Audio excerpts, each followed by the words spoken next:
सतमार्ग से भ्रष्ट हो जाते। कैसे पाएंगे भागवतिक विभूतियों को?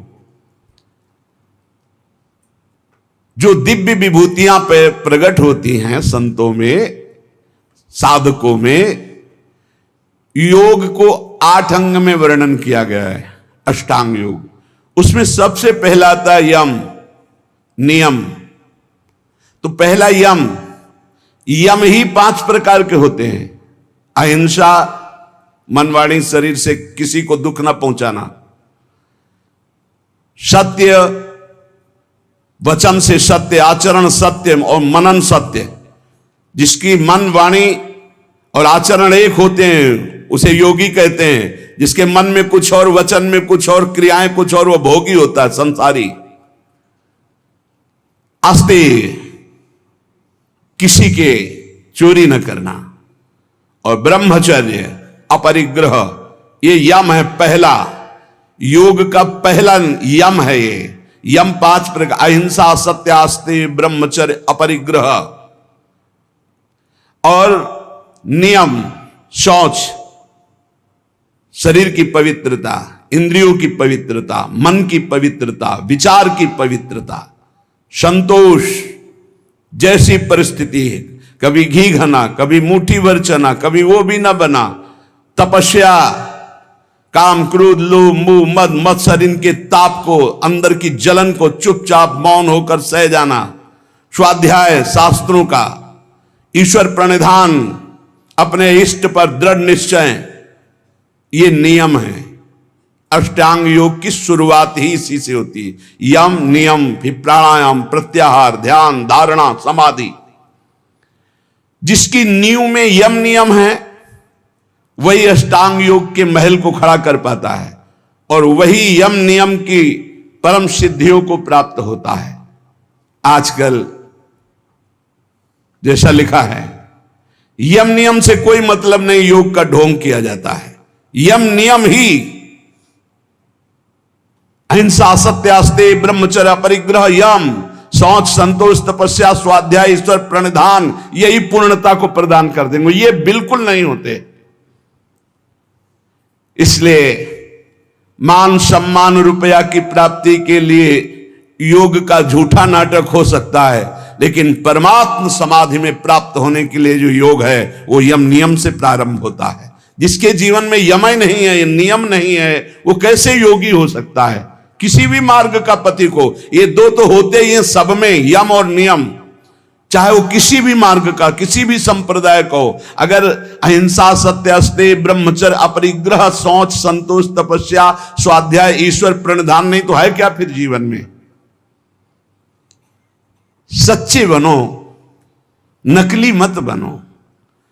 आचरणों की सत्यता ही साधुता की प्रमाणता है। तुम्हारे आचरण कैसे हैं? परम तत्व अनादि है, एक है, सर्वव्यापी है, सर्वाधार है, सर्वनियंता है, सर्वमय है, सर्वमय है। उसके अस्तित्व का अस्तित्व है, उसके प्रमाण को अनुभव करना है। श्री हरिवंश प्रमाण मनम। चेतना तो सब में, चेतनत्व रूप में परमात्मा विराजमान है। आनंद समुद्र सब में विराजमान, कौन डुबकी लगा पा रहा है? इसलिए बस प्रार्थना हम तुमसे कर सकते हैं कि भगवान से चाह करो कि मुझे शुद्ध भगवत प्रेमी महात्मा, शुद्ध ज्ञानी मिल जाए। और जब संत मिल जाए तो संत की आज्ञा पर अपने जीवन को न्यौछावर कर दो। संत सेवा, संत आज्ञा, ये तुम्हें परम पद में पहुंचा देगी। तुम संत को तौलने की चेष्टा मत करो। तुम्हारे पास तराजू नहीं, कबाड़ तोलने वाले से सोना चांदी हीरा जवाहरात नहीं तोले जाते। तुम्हारी बुद्धि कबाड़ है जो त्रिगुण माया से युक्त है। त्रिगुणातीत स्थिति वाले महात्माओं को क्या जान पाओगे? संत जिससे तुलते हैं वो तुला ही तुम्हारे पास नहीं, वो तराजू ही नहीं है। श्रद्धा और भक्ति और विश्वास के द्वारा तुम उनके रहस्य को जब वो बताना शुरू करेंगे तब जान जाओगे। इसलिए केवल तुम आज्ञा पर रहो। जिस समय तुम किसी भी संत के थोड़े अंश को जान जाओगे कि ये क्या है, तो तुम चकित और आश्चर्यचकित होकर गर्व करोगे कि भगवान की अपार कृपा, मुझे ऐसे महात्मा का संग मिला। जिन बातों को तुम असंभव मानते हो, जो तुम्हारी धारणा में भी नहीं है, जो तुम कल्पना से भी नहीं सोच सकते, उससे बहुत आगे संत स्थिति होती, जिसे संत कहते हैं। अविश्वासी, अश्रद्धालु, अज्ञानी, ये लाख बताया भी जाए तो ये नहीं मान सकते हैं, क्योंकि मानने के लिए जो स्थिति चाहिए वो श्रद्धा। बिना श्रद्धा के प्रथम हृदय श्रद्धा जो करे, आचार जन जाय अनुसरे, जहां जहां हरिवंश के। श्रीमद् भगवद गीता जी में श्रद्धावान लभते ज्ञानम तत्परासहित इंद्रिया। श्रद्धा, श्रद्धा। मोह में फंसी हुई बुद्धि संत का प्रमाण पत्र चाहेगी। दुनिया की चाहे जितनी बुद्धि लगा लो, जहां उनकी स्थिति वहां पहुंच ही नहीं सकते। वहां पहुंचने के लिए सर्टिफिकेट की आवश्यकता नहीं है, वहां पहुंचने के लिए मन बुद्धि को अर्पित करने की जरूरत है। मन बुद्धि को अर्पित कर दो संत सदगुरुदेव के चरणों में, धीरे धीरे जान जाओगे। संत ब्रह्म है, ब्रह्म स्थित ही संत है। ब्रह्मपरायण, ब्रह्ममय, ब्रह्मज्ञानी, परमात्मा, बहुत बड़ी बात कर, परमात्मा के वो आश्रय हैं, परमात्मा हैं, परमात्मा के प्यारे हैं, परमात्मा के शिष्य हैं, परमात्मा के आश्रित हैं, परमात्मा के आश्रय हैं। संत भगवान की दिव्य नित्य लीला में डूबे रहते हैं। संत भगवान की नित्य लीला के यंत्र है। भगवान उनके लीलामय हृदय में बैठकर लीला करते हैं। ऐसे संत जिसको प्राप्त हो जाते हैं, फिर भगवान की प्राप्ति के लिए उसे कोई प्रयत्न नहीं करना पड़ता। भगवान की अमोघ दया से ऐसे संत मिलते हैं। संतों का मिलन, संतों की दृष्टि भगवान से भी मिलन से बढ़ करके है, क्योंकि भगवान के प्रेम की बात भगवान कभी अपने मुख से वर्णन नहीं करते। जैसे कहा गया कि भगवान के मिलने से भी बढ़कर भगवत प्रेमी महात्मा का मिलन है। तो भगवान के समीप उद्धव जी थे, पर प्रेमी नहीं हुए। जब गोपी जनों से मिले तब प्रेमी हुए।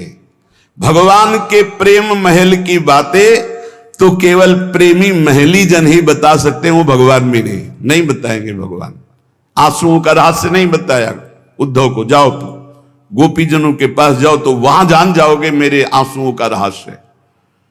भगवान के रहस्य का पता भगवत प्रेमी महात्माओं से लगता है।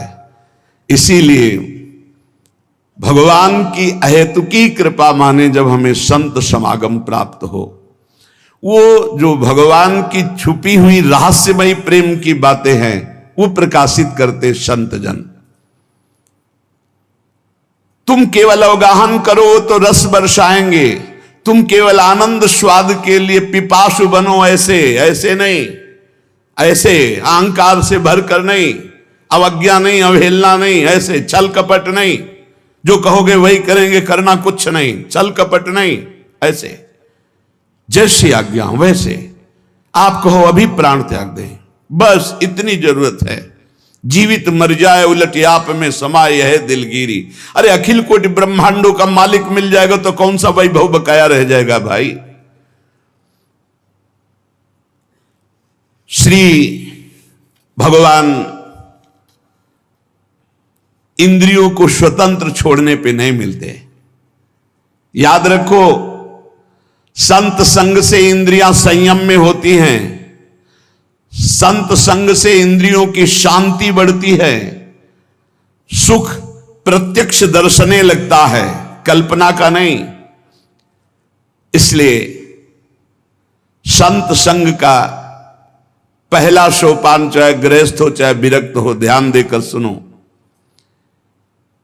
ये आज जो सर्वनाश किया जा रहा है ब्रह्मचर्य का, इसी से संत लाभ नहीं मिल पाएगा। चाहे गृहस्थ हो, संतानोत्पत्ति के लिए धर्म पूर्वक अपनी पत्नी से सहवास करने की शास्त्र आज्ञा करता है। ब्रह्मचर्य सेवन से अमोघ लाभ प्राप्त होता है। पहला, ब्रह्मचर्य सेवन से लाभ, संत संग का पहला लक्षण है आचरण की पवित्रता। आचरण की पवित्रता, इंद्रियों की शांति। इंद्रियों की शांति अर्थात ब्रह्मचर्य, प्रत्येक इंद्रिय का ब्रह्मचर्य। ब्रह्मचर्य से तत्काल प्रभाव बढ़ता है। क्या? स्मरण शक्ति। बहुत ध्यान देने की बात है। अगर आपको भगवत स्मृति में डूबना है तो आपको ब्रह्मचर्य का पोषण करना पड़ेगा, चाहे जो हो। इसके बिना स्मरण शक्ति आपकी काम नहीं करेगी। स्मरण शक्ति बहुत प्रवीण, एक बार जो सुन लिया उसका सैकड़ों बार मनन हुआ, मनन होकर उसके आगे धारणा शक्ति। जो ब्रह्मचारी नहीं, स्मरण शक्ति नहीं होगी, धारण करने की शक्ति नहीं होगी, खोखला जीवन हो जाता है। स्मरण शक्ति, धारणा शक्ति और संकल्प शक्ति। इतने बजे जगना है, इतना करना है, ऐसे चलना है, ऐसे सब होगा। और जब ब्रह्मचर्य नहीं तो चाहे 1000 बार संकल्प करो, तुम्हारे काम में नहीं आएगा। स्मरण शक्ति, धारणा शक्ति, संकल्प शक्ति, इच्छा शक्ति जिसे कहते, और उत्साह शक्ति और शरीर शक्ति, ये शक्तियां उसके अंदर प्रकाशित होती हैं जो ब्रह्मचर्य का पोषण करता है। स्मरण, धारण करना, जो संकल्प नियम ले उसका अक्षरशः पालन करना, और उत्साह बना रहना, और शरीर में स्फूर्ति रहना। ब्रह्मचर्य एक विलक्षण महाव्रत है। ब्रह्मचारी का सौंदर्य प्रस्फुटित होता है। एक नूर उसके चेहरे पे झलकता है जो ब्रह्मचर्य को धारण करता है। एक नवीन आकर्षण, बालवत चेहरा, एक आकर्षण होता है भागवती। और जिसका ब्रह्मचर्य पुष्ट होने लगता है उसके शरीर से सुगंध आने लगती है। सुगंध, जो भोगी पुरुष होता पास से निकल जाए तो दुर्गंध निकलेगी, और जो ब्रह्मचारी होगा तो उसके शरीर में सौरभ होगी। ब्रह्मचारी का एक एक रोम तेज से युक्त होने लगता है। चेहरे पर हर समय प्रफुल्लता, मुस्कान, उसका हृदय नंदनवन हो जाता है, आनंदवन। बिना किसी कारण की प्रसन्नता बनी रहती है। शरीर अगर किसी असाध्य रोग से युक्त है तो भी उसके विचार कभी रोगी नहीं हो सकते, विचार स्वस्थ रहता है। और जो ब्रह्मचर्य नष्ट करता है, स्मरण शक्ति नष्ट, धारणा शक्ति नष्ट, इच्छा शक्ति नष्ट, उत्साह नष्ट, शरीर शक्ति नष्ट, सिकुड़ा हुआ मुंह, खिन्न मुंह, देखने से ही लगेगा पता नहीं कितना बोझा लादे हुए बैठा है दिमाग में। पथ्यास्यायी व्यायामी स्त्रीस्तु जितात्मा नरो न रोगी स्यात्। रोगी कौन नहीं है? बोले जो सदैव पथ्य का भोजन करता है और मित भोजन, हित और मित, शरीर के अनुकूल, साधना के अनुकूल और थोड़ा भोजन करता है, पथ्यास्यायी। दूसरा व्यायामी, रोज सत्संग में घुमा घुमा करके, चाहे आप 15-20 मिनट ही करें, व्यायाम करें, 2-3 किलोमीटर आप दौड़ो, चलो बाहर दौड़ने के लिए, नहीं तो ऐसे यंत्र चल गए, ट्रेडमिल, ऐसे यंत्र चले हैं उसी में दौड़ लो, नहीं ट्रेडमिल तो दौड़ लगाओ। शरीर को एक बार पसीना पसीना करो, थोड़ी सी बैठक, थोड़ी सी डर, थोड़ा व्यायाम करो। ये साधना के लिए, भगवत प्राप्ति के लिए कह रहे हैं, कोई कुश्ती लड़ने के लिए नहीं कह रहे, ये जरूरी है। पथ्यास्यायी पथ्य का भोजन, मित भोजन करने वाला और व्यायामी। और स्त्री जितात्मा, स्त्री शरीर है तो पुरुष की तरफ नहीं, पुरुष शरीर तो स्त्री की तरफ नहीं। जितात्मा, आकर्षित ना होना। नरो न रोगी स्यात्, उसे रोगी नहीं कहते, भले वह साध्य रोग से ग्रसित हो। और अगर ये नहीं है तो वो रोगी ही है। आज नहीं तो कल पता चल जाएगा कि वो रोगी है। साधना करने वालों के लिए इंद्रियों को पावन करना, इंद्रियों को संयम में रखना बहुत आवश्यक है। मन के गुलाम, इंद्रियों के गुलाम, स्वेच्छाचारी भोगों की दुर्दशा में पड़ा हुआ मनुष्य है आज। असंयमी मनुष्य का मन और मस्तिष्क, ध्यान से सुन लीजिए, असंयमी जो अपनी इंद्रियों मन को मनमानी लगाए हुए है, उसका मन और मस्तिष्क और हृदय सड़ा देते हैं, जीवन को सड़ा देते हैं। मन और इंद्रियों को संयम में रखकर भगवत चरणारविंद से नहीं जोड़ोगे, सड़ा देंगे तुम्हें। तुम्हारे अंदर ही इतनी सोच गलत कर देंगे, जलोगे। जो ब्रह्मचर्यहीन है, मनमानी आचरण करता है, ध्यान से सुनो। पहला लक्षण अशांत, दूसरा कहीं मन न लगना, अस्थिर चित्त, तीसरा अस्वस्थ, चौथा मलिन स्वभाव, हीन स्वभाव। किसी भी कार्य को कह दो सबसे पहले ना, उत्साहहीन, हर कार्य के लिए बोझा मानना, ना कर देना, सदा के लिए भय का डेरा पड़ जाना अंदर। ये देखो शास्त्र है, ये महापुरुषों के द्वारा लिखा हुआ, जिन्होंने अनुभव किया सबके मनों में अपने मन को मिलाकर। इंद्रियों का जो असंयम है वो हर तरह से मनुष्य को नष्ट कर देता है। लोग अंदर का सुधार नहीं करते। जहां जहां असंयम है वहां वहां अशांति है, दुख है, बेविचार है, संयम विहीन जीवन, शुष्क उदासहीन पशुवत जीवन है। पूर्ण ब्रह्मचर्य तो देश का, समाज का, आत्मा का, सबका परम लाभ, अपना परम लाभ। चाहे गृहस्थ हो चाहे विरक्त, जरूरी है अपनी शक्ति को नष्ट करना, आवश्यकता के अनुसार धर्मयुक्त प्रयोग तो ठीक है। हम तो प्रणाम करते हैं उन गृहस्थों को जो गृहस्थ होते हुए ब्रह्मचर्य का नियम वृंदावन में लिए हुए और दूर दूर जगह देशों में रहते हैं और ब्रह्मचर्य का नियम लिए हुए। एक तो परिवार अमेरिका में है, आए हुए हैं कुछ समय से, भी हम वृंदावन में सत्संग में भी होंगे। सब सुविधा, अमेरिका जैसे देश में रहने सब सुविधाएं, और बड़े ही सरल सात्विक वृत्ति से, और हितधाम में कसम खाई थी ब्रह्मचर्य की कि हम दोनों मिलकर के कसम खाते हैं कि आज के बाद ब्रह्मचर्य रहेंगे। कैसा जीवन! अपने तो कितने ऐसे परिवार हैं, हम तो उनको प्रणाम करते हैं जो एक साथ पति पत्नी रहकर संयम पूर्वक जीवन व्यतीत कर रहे हैं। बलिहारी भगवान की असीम कृपा है, जिसके संग का डर बना रहता उसी संग में रहकर दोनों निकल गए। कितनी बड़ी अहेतु की कृपा! ये है आश्चर्य, यह है आश्चर्य। रात दिन एक साथ रह रहे हैं, फिर भी कसम खा के ब्रह्मचर्य रहे हैं। कितनी अपार कृपा श्री जी की! कैसा मन हो कर देती है श्री जी, नहीं तो बहुत कठिन है, बहुत कठिन है। वही जानते हैं जो इस मार्ग में चलते हैं। जो आचरणहीन है, जिसका भोजन ठीक नहीं है, अब लाख बार कहा जाता है सतोगुण भोजन करो, सात्विक भोजन करो। बाजार का ये अमुक चीज आनी चाहिए।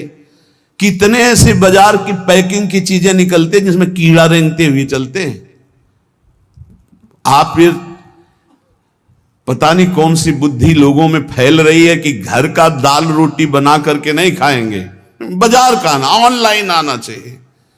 ऑनलाइन में हो जाओगे, हाँ ऑनलाइन में चले जाओगे। बहुत समझो सावधान, खान पान नहीं तो ऑनलाइन में बुद्धि घूमेगी। श्री जी में चित्त लगाने के लिए थोड़ा ऑनलाइन से हटो, थोड़ा सा अपने चित्त को सुधारो। हम कह रहे हैं जबान में अगर सात्विक भोजन केवल जाएगा तो भजन में बहुत रुचि होगी, संयम से रह पाओगे। ये बावरे नहीं थे पुराने संत महात्मा जन की जो सात्विक ब्रजवासियों का अन्न या भिक्षान्न या सात्विक, देखो 10 दिन केवल देखो, शुद्ध दाल रोटी पाओ, मूंग की दाल वाली रोटी पा लो, फिर आप देखो भजन करके, और 2 दिन जरा इधर उधर होटल का पाके देखो, फिर देखो कैसा है। कोई भी कहीं भी हो, सात्विक वृत्ति से अपने घर का भोजन करो, कम से कम दाल पानी से धो लिए हो। और वैसे तो शुद्ध क्या रह गया, इतने केमिकल गेहूं में डाले जाते हैं, वो सब आकर के शरीर के ब्लड प्रेशर को, हृदय को, कई तरह के रोग पैदा करें। अब किसको किसको समझावे।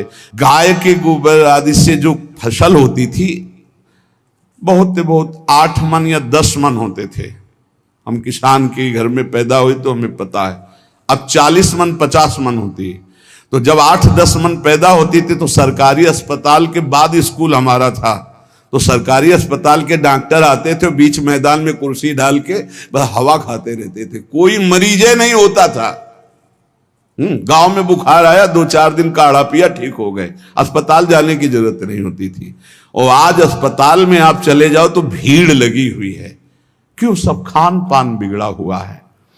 तो जो ब्रह्मचर्य पालन करता है, रोग से लड़ने की सामर्थ्य आती है, शोक स्पर्श नहीं कर सकता, मोह पर विचार करने की सामर्थ्य आती, प्रमाद स्थिति नहीं रहती, अकर्मण्यता नहीं रहती, अकाल मृत्यु नहीं होती, ब्रह्मचारी कभी विचारों से दरिद्र नहीं होता है, चिंता नहीं होती, उसके हिंसात्मक वृत्ति नहीं होती, द्वेष नहीं होता, ईर्ष्या नहीं होती, अशांति नहीं होती। ब्रह्मचर्य समस्त दोषों का नाश कर देता है। तमोगुण रजोगुण का विकार, काम क्रोध लोभ मोह मत्सर अभिमान, इन शत्रुओं को पराजित करने के लिए, आत्मानंद में स्वराज्य पर स्थित होने के लिए इंद्रियों का संयम ब्रह्मचर्य अत्यंत आवश्यक है। ब्रह्मचर्य का विमल प्रताप प्रकट होता है। वीरवान बलवान होता है, विद्वान होता है, तपस्वी होता है, मनस्वी होता है, त्यागी होता है, तत्व चिंतन परायण होता है। ब्रह्मचर्य में अलौकिक अमानुषिक शक्ति जागृत हो जाती है। अमानुषिक ऐसा कैसे हो सकता है? हो सकता है क्योंकि ब्रह्मचर्य है, क्योंकि भगवत मार्ग का पथिक है। उस शक्ति, उसकी शक्ति के सामने संसार को आश्चर्य असंभव जान पड़ता है। देश का भी उत्थान, अपना भी उत्थान, समाज का भी उत्थान एक ब्रह्मचारी ही कर सकता है, व्यभिचारी नहीं। तो ये मूर्ख लोग ये नहीं समझते कि तुम इंद्रियों की गुलामी स्वीकार करते हो या स्वतंत्रता, मन की गुलामी स्वीकार करते हो या स्वतंत्रता। स्वतंत्रता किसे कहते हैं अभी जाना नहीं। मनमानी आचरण को तुम स्वतंत्र कहते हो कि मैं जो चाहूं, कितने मिनट स्वतंत्र हो जरा देखो, 1 सेकेंड भी नहीं। हर वृत्ति तुम्हें गुलाम बनाए हुए है। क्या इंद्रियों का गुलामी कभी स्वतंत्र हो सकता है? विचार करो, स्वतंत्र कौन है? स्वतंत्र है जो संयमी है, संतोषी है, जितेंद्री है। याद रखो, ब्रह्मचर्य सेवन ही प्रभु प्रेम और आत्मज्ञान की नींव और स्वच्छ मार्ग है। शरीर में सहने की सामर्थ्य ब्रह्मचर्य से आती। गर्मी सर्दी बरसात मान अपमान निंदा स्तुति, ये ब्रह्मचर्य से सहने से। ब्रह्मचारी को सबसे पहले अपनी रसना पर नियंत्रण रखना आवश्यक है। जबान पर, जबान बिगड़ी सब बिगड़ा।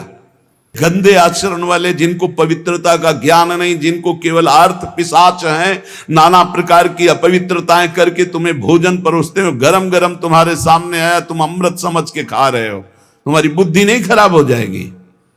सबसे पहले सतमार्ग में चलने वाले को इस रसेंद्री को मारना होता है। रसेंद्री, ये जीत गए, सब जीत गए। और इस मार्ग में सबसे ज्यादा इसी को दुलार करने का अवसर मिलता है। जहां निमंत्रण होगा वहां चक्क होगा, बस खूब खाओ और चौपट करो अपनी साधना, अपने परमार्थ को चौपट कर दो। खाना ही मृत्यु है और खाना ही जीवन है। जो पवित्र भगवद अर्पित मित आहार करता है वो अपने जीवन को भागवतिक बना लेता। कितना खाओगे? याद रखो, परमार्थ में चलने के लिए रसेंद्री को बहुत शासन में जरूरत है, बहुत शासन की जरूरत है रसेंद्री में। अगर रसेंद्री आपकी छूटी हुई है तो कोई भी इंद्री आपके कब्जे में आने वाली नहीं। भोजन किया जाता है जीवन रखने के लिए, प्राणों का पोषण। और आप ये समझो जैसे आप 400 ग्राम अन्न पा लिए तो आपकी जीवनी शक्ति उसमें पचाने में कम लगेगी और आपके चिंतन में ज्यादा लगेगी। 800 ग्राम डाल लिया। एक दिन सुना था 24 घंटे में एक मानव शरीर को स्वस्थ रहने के लिए 400 ग्राम अन्न की जरूरत होती, बस। इसके बाद तो ऊपर ओवरलोड करना है। इतनी हानि आप नहीं समझ पा रहे, रोगों का घर बढ़ा रहे हो। थोड़ा भोजन करो, सात्विक भोजन करो और ऐसा भोजन करो जिसमें तेल आदि गरिष्ठ पदार्थ ज्यादा न हो, तो आपकी जीवनी शक्ति बढ़ेगी। आप उसी जीवनी शक्ति से भजन करेंगे। भजन में मन क्यों नहीं लगता? आप देखो, एक दिन खा के अच्छे और एक दिन 2 रोटी खाओ केवल हमारे कहने के अनुसार, कि आपको लगे कि हाँ भूख लगी अभी, और बस छोड़ दो, फिर आप भजन में लगो, देखो कैसी वृत्ति जाएगी, सतोगुणी। चंचलता मन की तभी रुकती है जब सात्विक भोजन होता है। नेत्र की चपलता, बार बार इधर उधर देखना, कानों की चपलता, प्रपंच की बात सुन, हर इंद्री का ब्रह्मचर्य हमें चाहिए। तो बहुत लाल मिर्च वाला गर्मा गर्म, ये ब्रह्मचर्य के लिए सब हानिकारक। उत्तेजक भोजन नहीं, उत्तेजक दृश्य नहीं, उत्तेजक बातें नहीं, तभी संयम से चला जा सकता है। प्रतिदिन एकाग्रता पूर्वक कुछ सदग्रंथों का स्वाध्याय सबको करना चाहिए, सत्संग सुनना चाहिए, परम पवित्र महाभागवतों के चरित्र पढ़ने चाहिए, सरलता पूर्वक विश्वेश्वर भगवान की प्रार्थना, उनका नाम जप करना चाहिए। केवल ऐसे संयम से चलने से सबकी उन्नति का भाव जागृत हो जाता है, निस्वार्थ भाव जागृत हो जाता है। पूरे जगत का मंगल वो कर सकता है जो संयमी है। जो संयमी नहीं, वो दीन दुखी अपनी इंद्रियों के पोषण भरण में लगा रहता है। याद रखो, सच्चित आनंद स्वरूप परमात्मा की प्राप्ति ही तुम्हारा लक्ष्य है।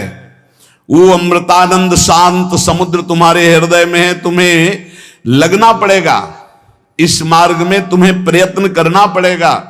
वो प्रयत्न गुरु कृपा से, भगवत कृपा से है, ये मानना होगा, नहीं तो अहंकार हो जाएगा। नमा ऋषिभ्या पूर्वजेभ्या पूर्वेभ्या पथिकृतभ्या, ये महामोह में ज्वाल में मैं उन ऋषि मुनियों को नमस्कार करता हूं जिन्होंने हमको ये मार्ग पूर्व में अनुभव करके बताया है। देखो, जैसे तुम्हारे मन की क्या वृत्ति है ये जानना हो, पूरे जगत के मन की क्या वृत्ति है ये जानना हो, तो थोड़ी देर मन को किसी विषयी पुरुष में तदात्म किया जाता है, फिर उसकी जो मन की तरंगे हैं वो सब मन में आती, तब होता है अच्छा ऐसी स्थिति। तो ये लगता है महात्मा लोग कैसे जानते बिना अनुभव किए? संसार का तो अनुभव नहीं किए, इनको तो संसार का अनुभव, फिर जानते कैसे? वो तुम्हारे मन में जानते हैं। तुम्हारे मन में जो चल रहा है, मन को मन में मिलाया और 1 मिनट में सब जान लिया। और वो फिर जब बोलते तो हाँ हाँ ऐसा ही चलता है, ये तो आश्चर्य की बात है, तो ये तो हमारे मन की बात है, क्योंकि तुम्हारे ही मन की बात वो जान करके बोल रहे हैं।